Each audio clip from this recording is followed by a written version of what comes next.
Humanex Ventures presents Inside the Coaching Mind. Terry Pettit coached the University of Nebraska's first national championship team in 1995 and put the state of Nebraska on a path to volleyball greatness.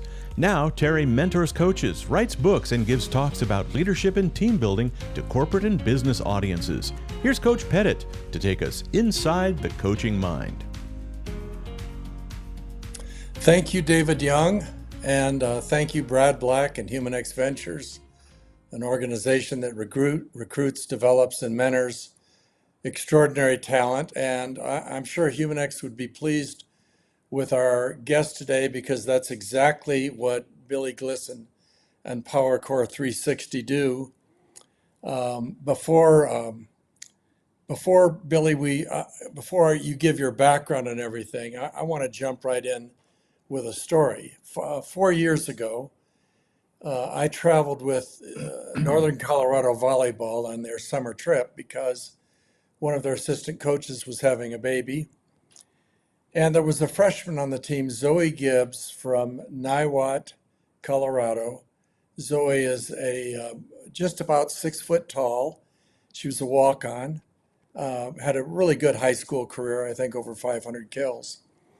I thought she would be an outside hitter and really not big for an outside hitter. She's played 3 years for Northern Colorado, and she had 15 kills 1 year, 12 kills the next, then 10 kills.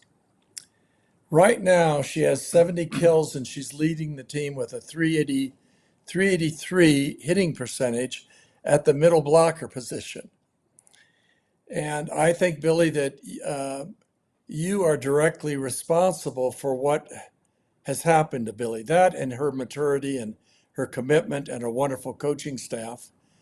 But how did Zoe Gibbs go from being someone who wasn't among the top 10 players at Northern Colorado, a very good program, become a starter and go from an all-time hitting percentage of 110 to 383 in a period of 6 months? Yeah.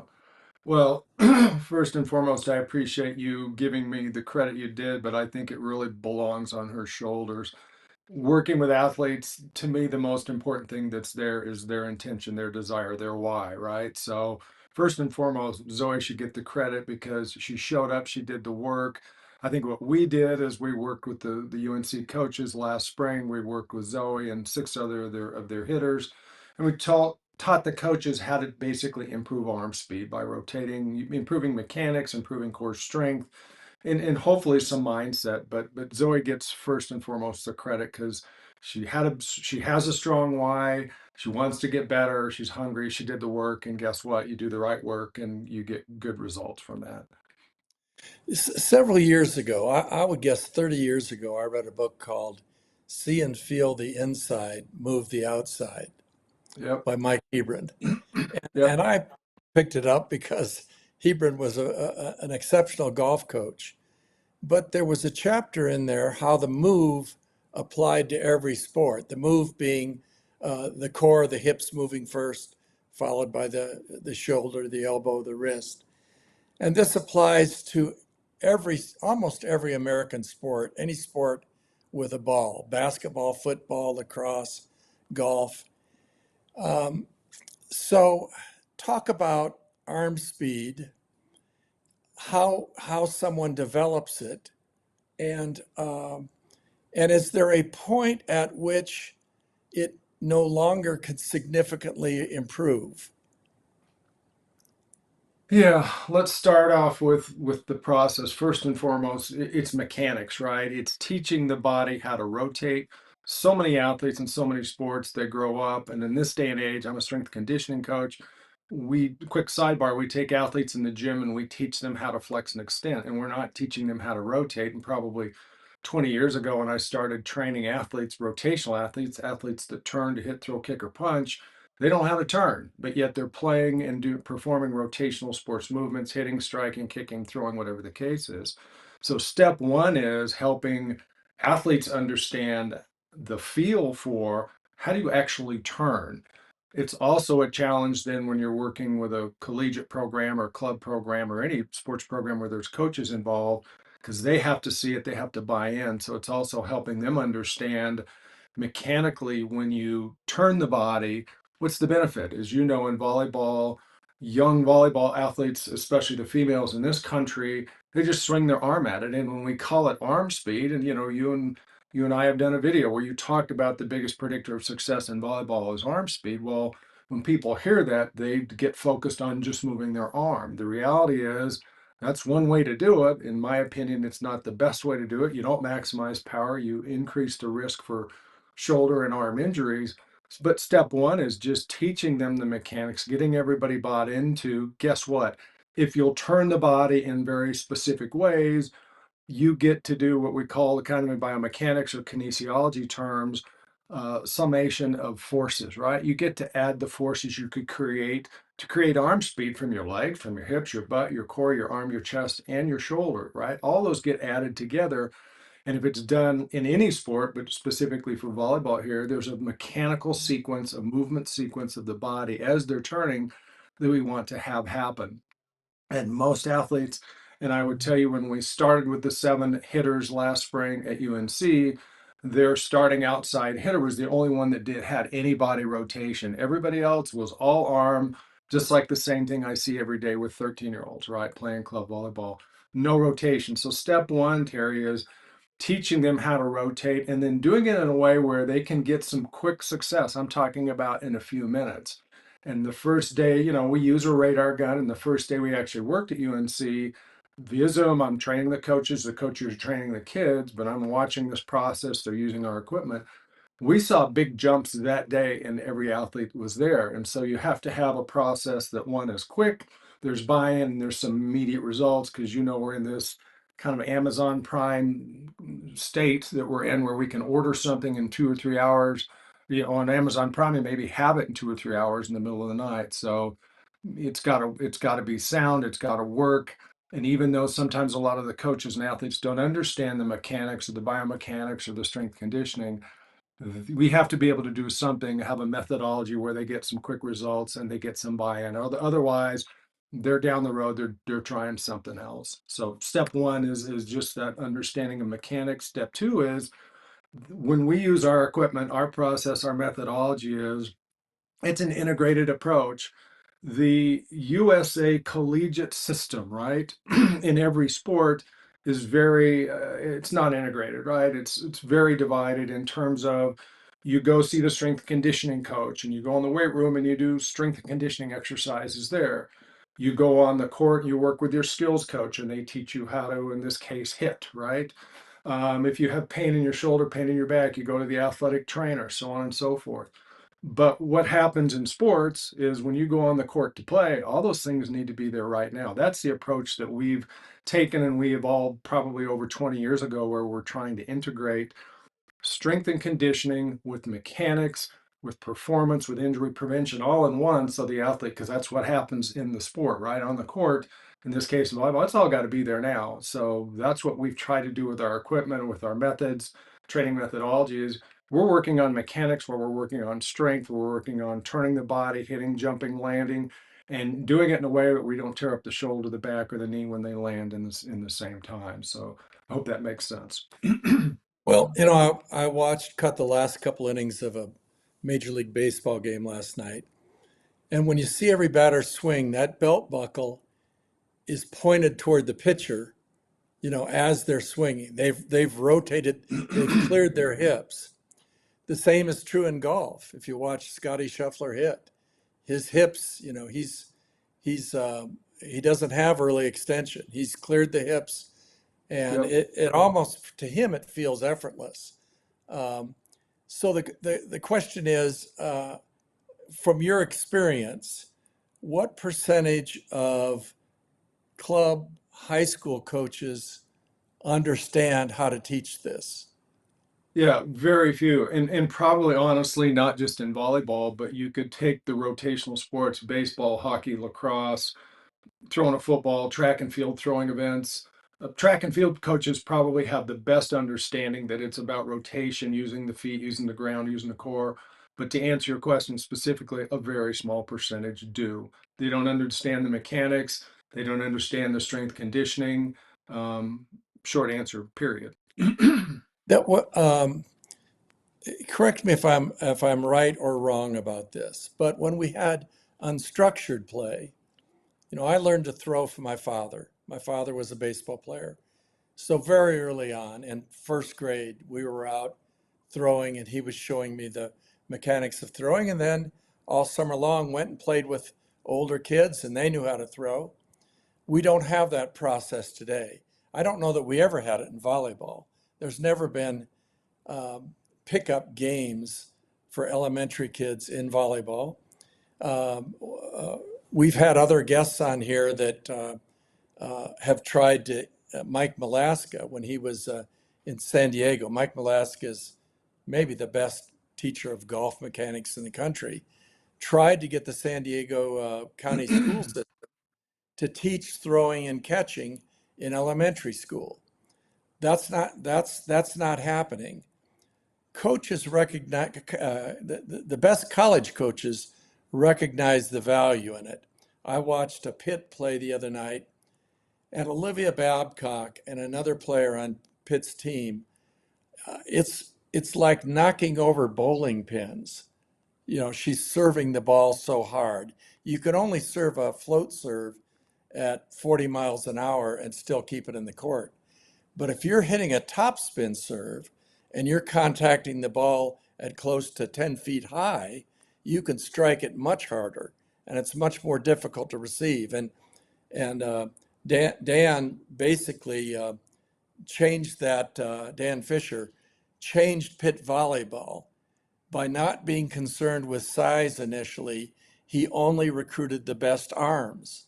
And if you look at the teams that are toward the top of the NCAA Division One, they all have great arm speed. On Nebraska, Becca Alec has gone from being a great middle blocker and an average attacker to a great attacker by working on arm speed and core strength, core strength this last year. The last thing I want to say is when we were running camps at Nebraska, you'd have 200 young women in a camp, and we have to skill test them and talent test them to place them in groups.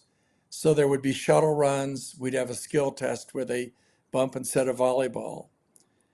But the thing that determined whether or not they were in the highest talented group was how far they could throw a softball.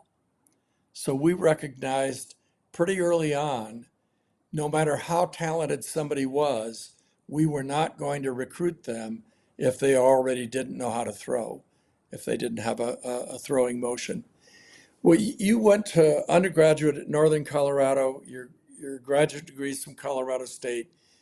Take us through that journey a little bit, and then how the path from where you got to there to here. Gotcha.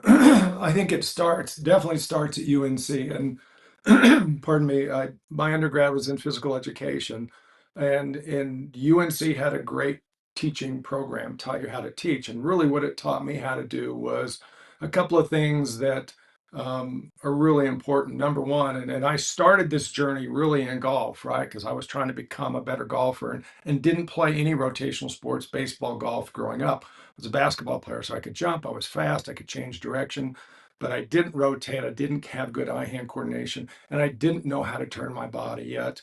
When I moved back from Texas 30 years ago, all my buddies, I had a couple buddies that played college golf. They were scratch golfers, they were winning the city tournament, and it was time for me to learn how to do that, right? Where I'm going to go with this is when I first looked into golf and was trying to change the game of golf from an instructional, a teaching perspective, was I was looking at this, but this applies to any sport. What I learned at UNC was you teach gross movement before fine movements, right? Fine motor movements. Now, what does that mean? In the volleyball world, what it means is instead of us worrying about what the hand and arm are doing, right? You should be teaching the body, the big gross movements of the body. Turn the shoulders, turn the spine, turn the hips. that starts the power, right? And those are big power generators.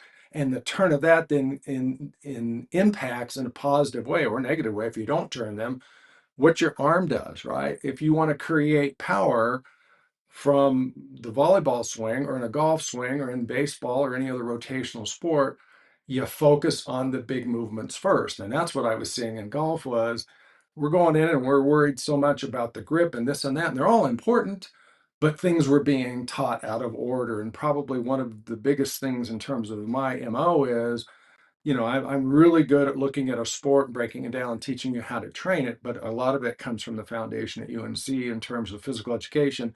Teach the gross movements first. Get athletes to turn their chest, shoulders, and spine and hips first.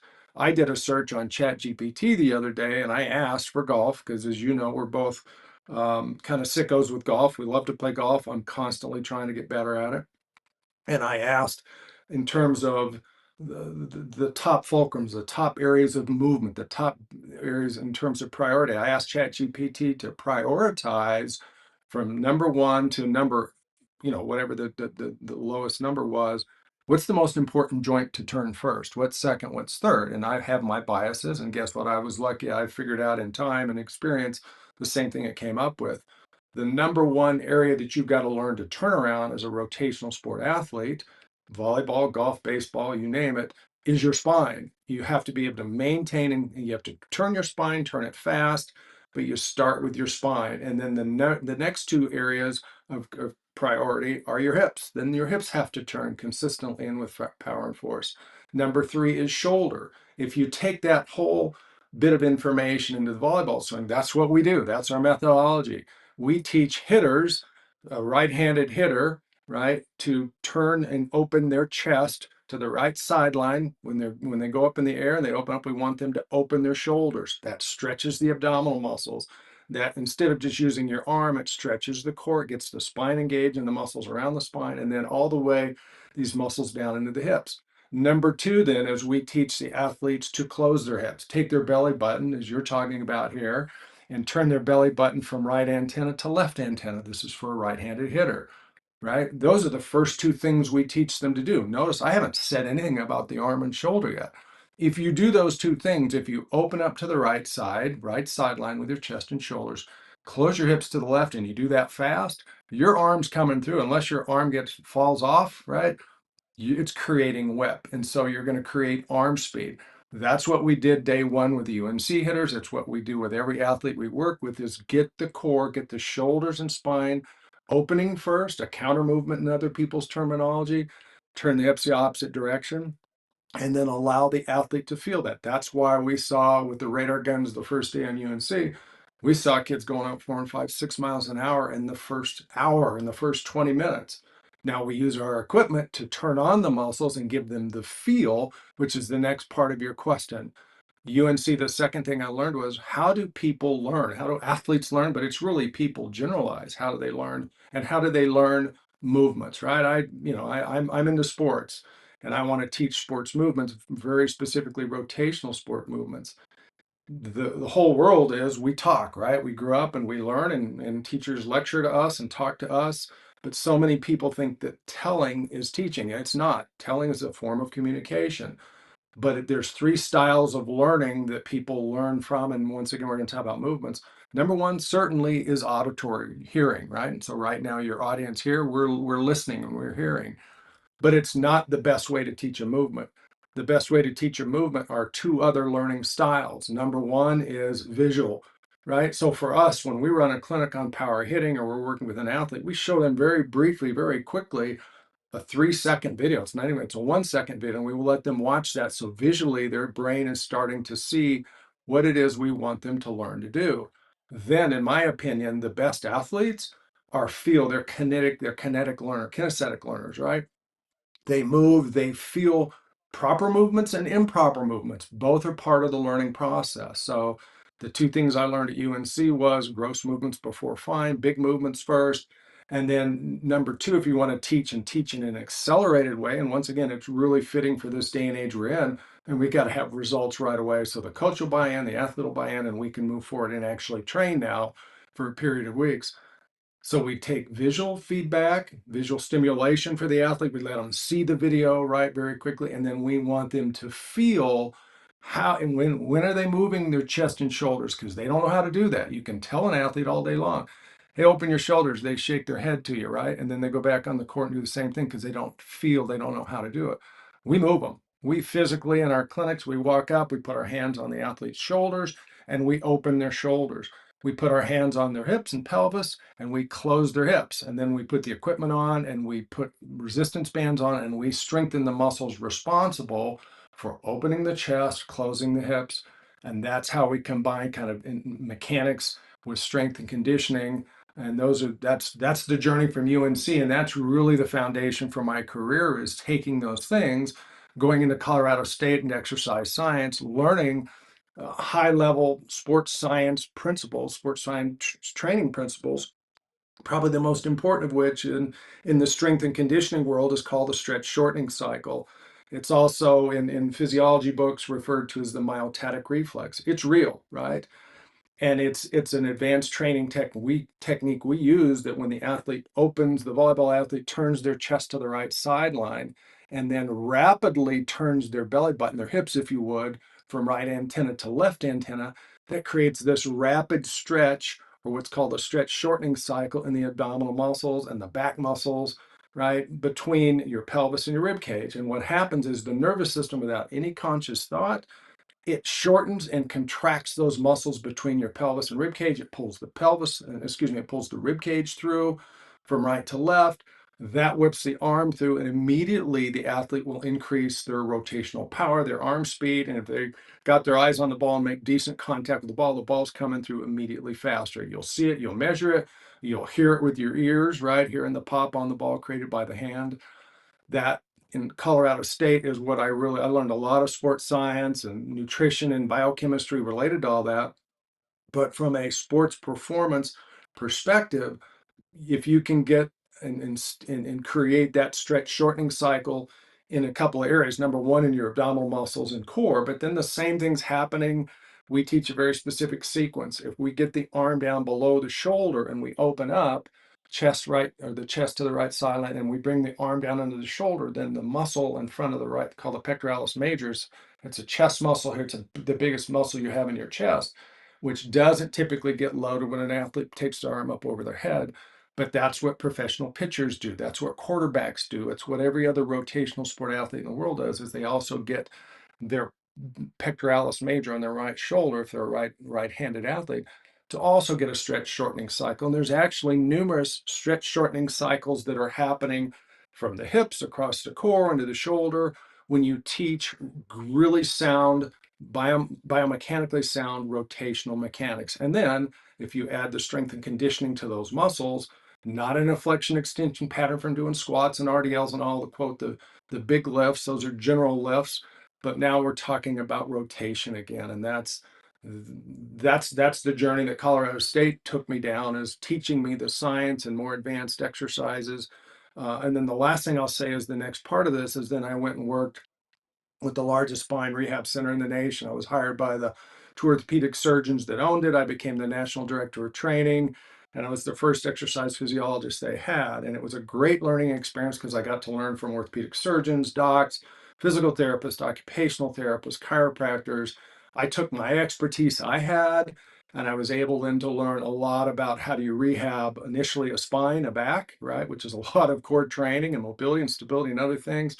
But then the final part of this is then taking that experience, that knowledge, that experience working with high level rehab, and then taking some of those concepts. If you figure out how you can rehab your spine, your shoulder, or your knee, you learn a lot, and a lot more than just how do you strengthen one. So I put all those, the journey for me, for my career, is taking UNC, CSU, Texas Back Institute, where I was at, and then that gave me the foundation to go out in the industry, or excuse me, go out into the fitness population with athletes, and then create a training system, or that we've developed, we've patented, and that allows us to go work with athletes to do all these things we're talking about: open, close, specific strength, power, speed, injury prevention. We've put it all together And it's taken 30 or 40 years to figure all that out and put it together, but it works extremely well. I hope that makes sense. Well, Billy, while you're talking there, I got a phone call and a text saying, how, how can I hire Billy? Uh, uh, but you said something early on that I thought was really critical. You said, I went to Northern Colorado and they taught me how to teach. Yeah. And it's, I believe this is one of the secrets to the foundation of volleyball in Nebraska. The club programs were run by teachers. They weren't run by entrepreneurs, people that saw that they could make money with volleyball. And maybe they had played volleyball, but those people didn't understand how to teach.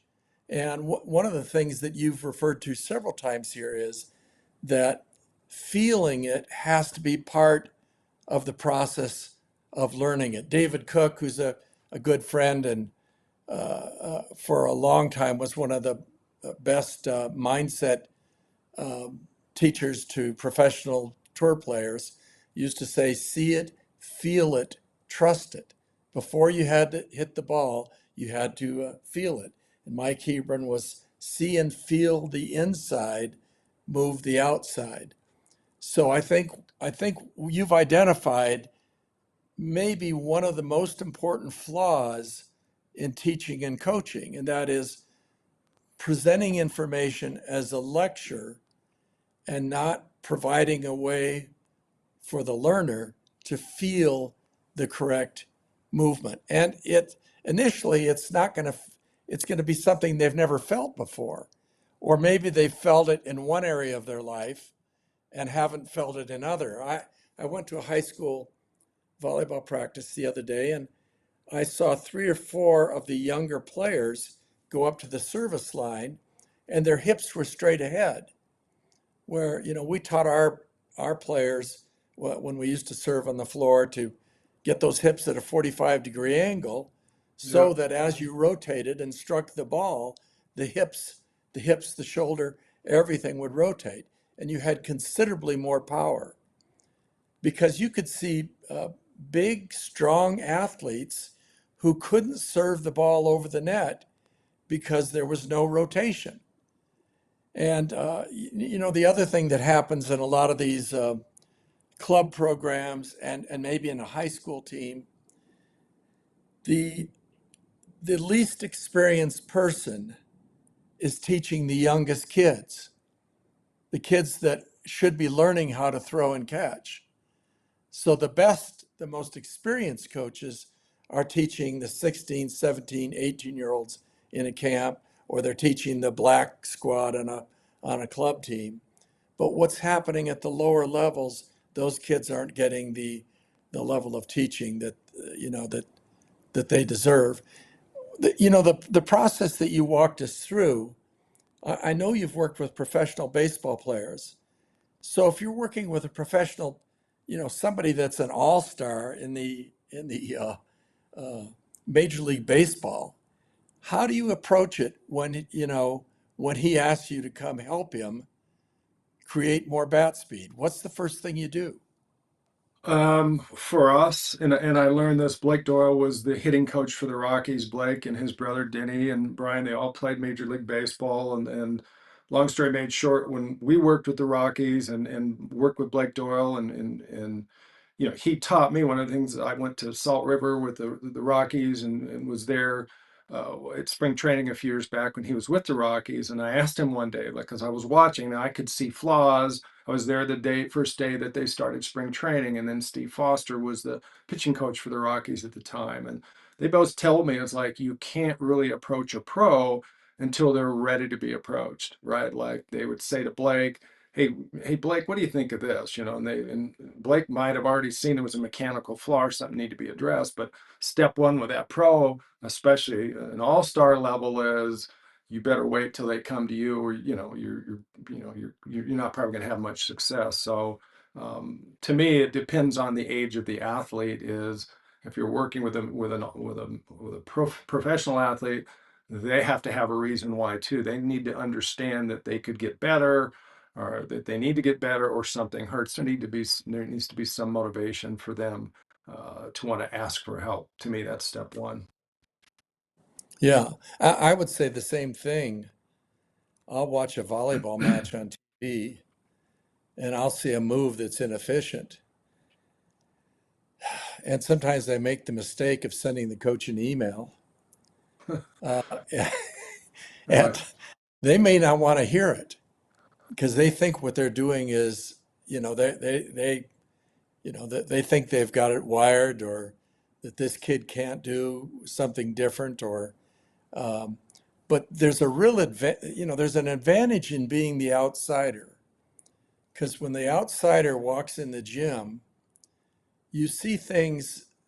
I know that was true with myself. If I'm one day I had a meeting with the athletic director and I was late to practice, and so I walked out through the at the balcony level in the Coliseum, and I looked at the players down there from afar. Yeah. And Man, they're good. These guys are really good. There's a lot of good things going on down there. But when I was down there, I had a tendency to focus on what what some little thing that wasn't right, instead of seeing the larger picture, that we're doing a lot of things well. And the same thing is true. I'll walk into a practice and I'll see that the setter isn't covering, or the players are late communicating, you know, uh, where they're out on the court with each other. And volleyball in particular, the problem is we have too many people in too small an area.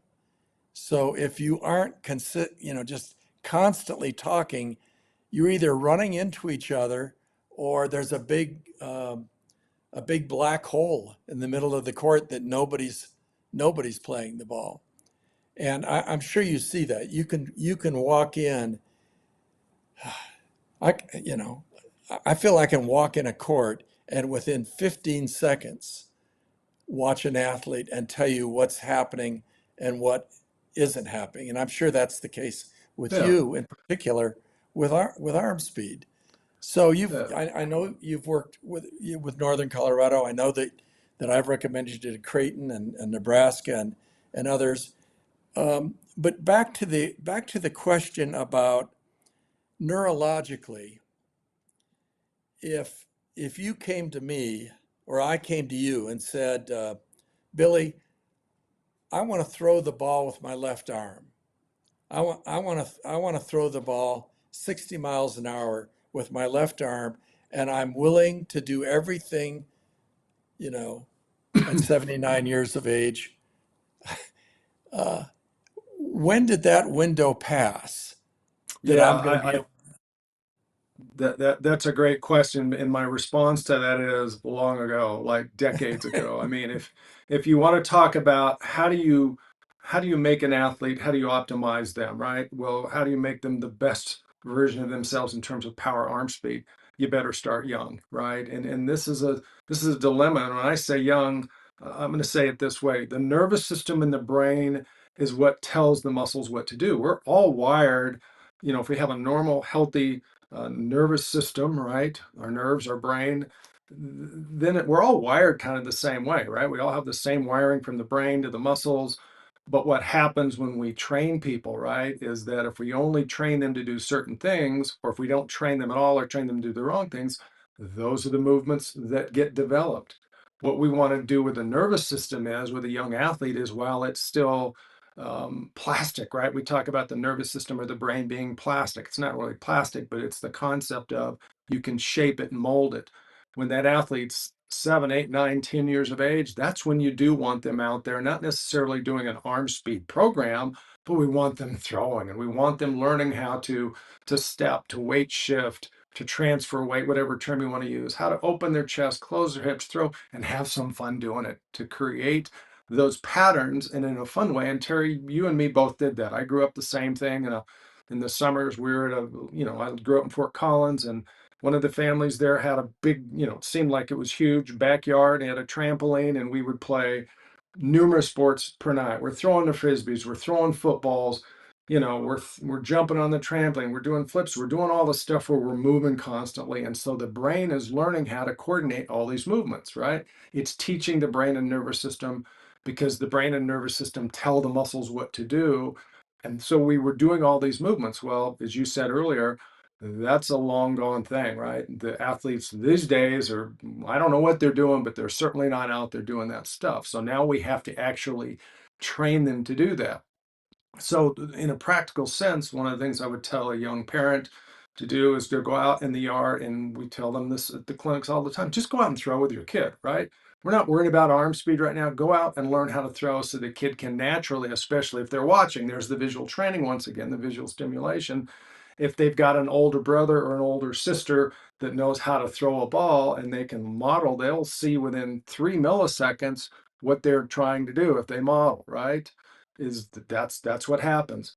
We want them when they're young and their nervous system is developing to be out there doing something fun. And then maybe the easiest way to think about it is most everybody, probably at least the adults listening to this, grew up and they rode a bike when they were 3 or 4 or 5, 7, 8 years of age. And unless you have a fall and a brain injury or something, you can get on a bike when you're 8 years old. You ride it for a year or two, you know how to do it. And you can be off a bike 30 years and get back on a bike and ride and know how to do it because your nervous system learned and your brain learned the instructions on how to balance, coordinate, and do those movements.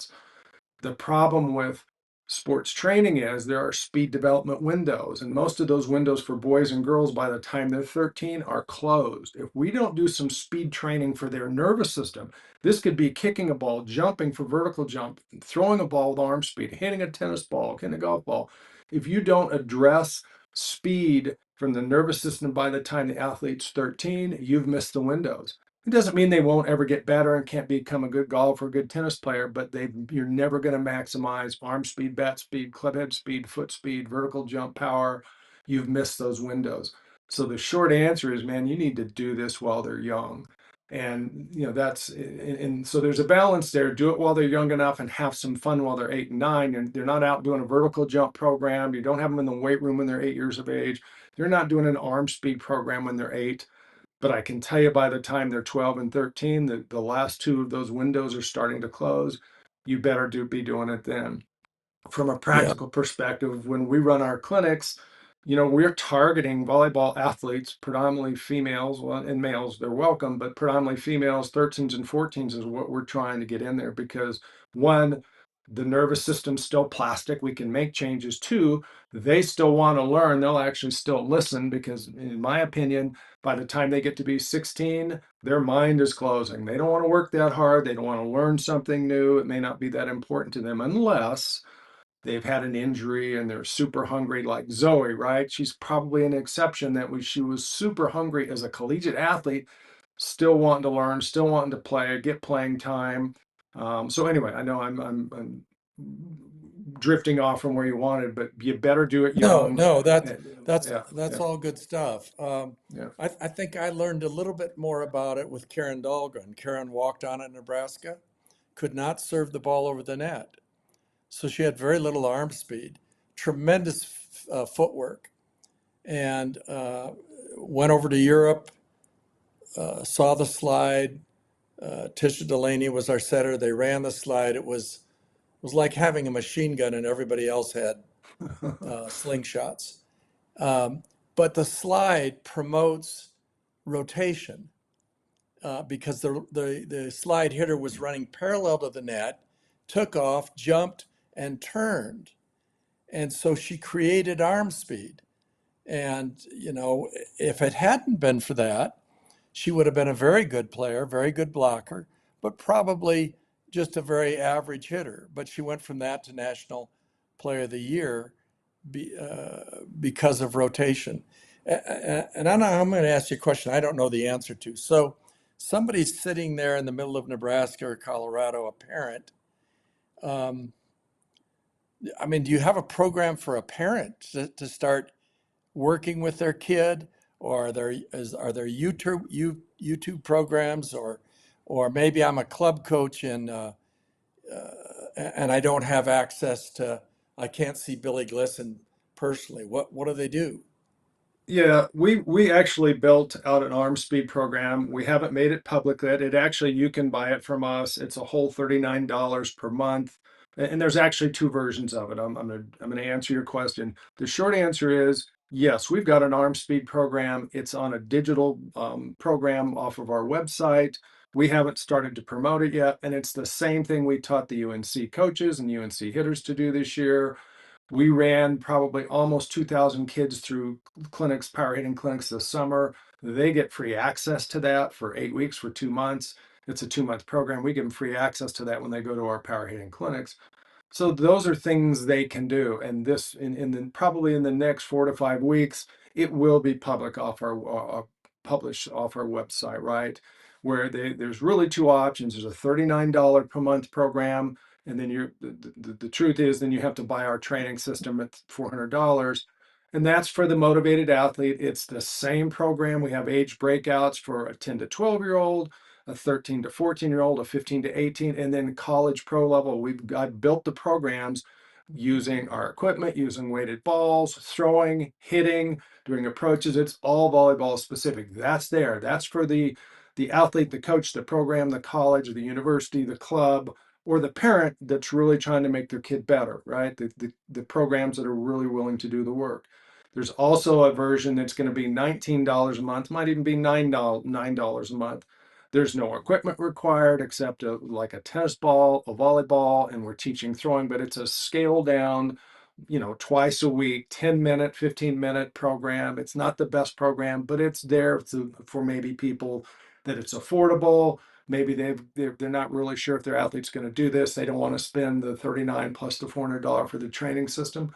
So we've built that, and that'll be published in about a month as well. So there's two options to come in: low budget, low risk, all the way up to, if you want to do it right, if you want, and that's what we built it for. We wanted to be able to take this now to colleges, high school, clubs, and even pro teams to say, if you're looking for a sound science-based approach, we'll show you how to strengthen them using our equipment. We'll show you how to teach them to throw. And we haven't said that.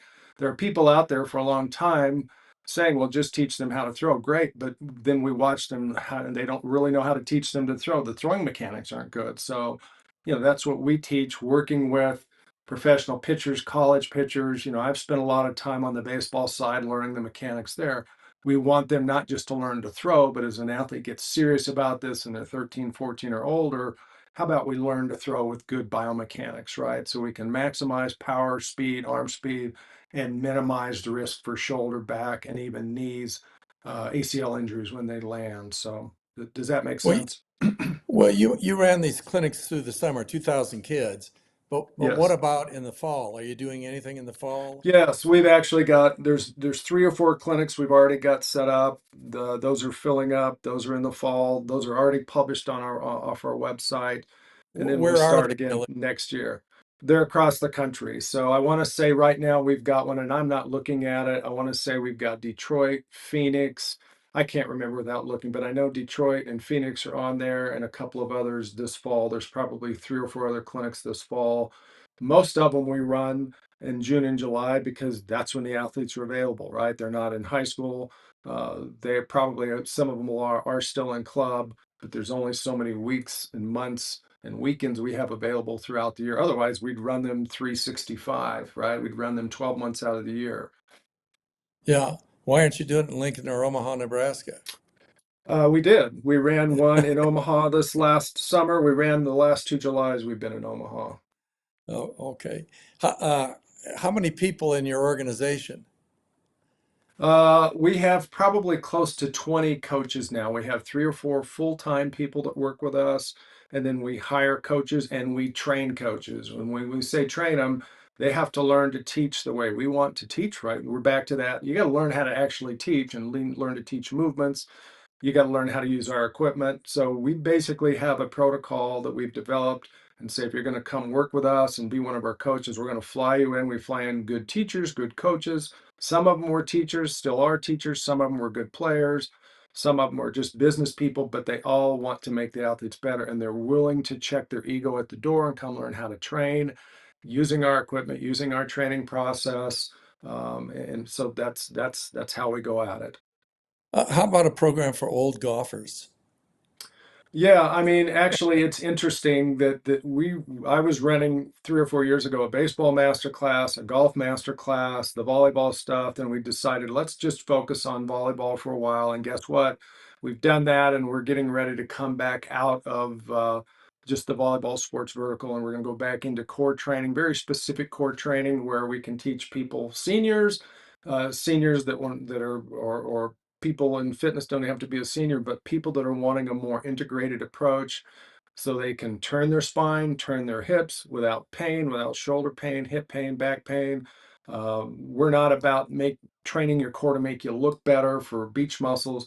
We're about function, right? So for application into life. So if you want to improve your ability, and this is a key point since you asked, so many people in general, and especially golfers, will end up with low back pain. There's different parts of the spine that need to turn. Your lower back, your lumbar area is 5 bones. It's only designed to turn about 7 to 10 degrees. But a lot of golfers get low back pain because that's where they're rotating, because their upper spine, the thoracic spine, is actually not turning. And so we need to actually open up their ability to turn their shoulders, right? And in the golf backswing, and turn their hips, which is the next area that are also tight. So people get low back pain, especially golfers, because they're turning in the part of their spine that's not really designed to turn, and they're turning there because their upper spine, their T-spine, and their hips won't turn anymore. So for us, that's where we're going with the core training, right? You'll start seeing and hearing about that probably this fall, where we will not only train adults, we'll train trainers, physical therapists, occupational therapists, chiropractors, fitness trainers, anybody that wants to learn. Then we're going to start to take our equipment and our approach out to help people in general how to open up their T-spine, how to stabilize and not turn their lumbar spine, and how to get their hips open to generate power. And that's whether they want to hit a golf ball or whether they just want to go through life without shoulder pain, back pain. Billy, that is wonderful. And your what's your website? What is that? It is PowerCore, PowerCore 360.com. So PowerCore360.com. Well, I thank you. I thank you so much. And those of you that have been watching volleyball the past few months, we've had more volleyball on national television, and these young athletes are just ripping the ball. They are hitting the ball harder than ever. The practice 2 or 3 days ago that I was at Northern Colorado, I have never seen their players hit the ball as hard as they did in that practice. And, they aren't athletically superior to athletes who've been in there in the past. It's just that technically they're much better. They're using their entire body, their big muscles and their core to attack the ball. I also want to thank Humanex Ventures.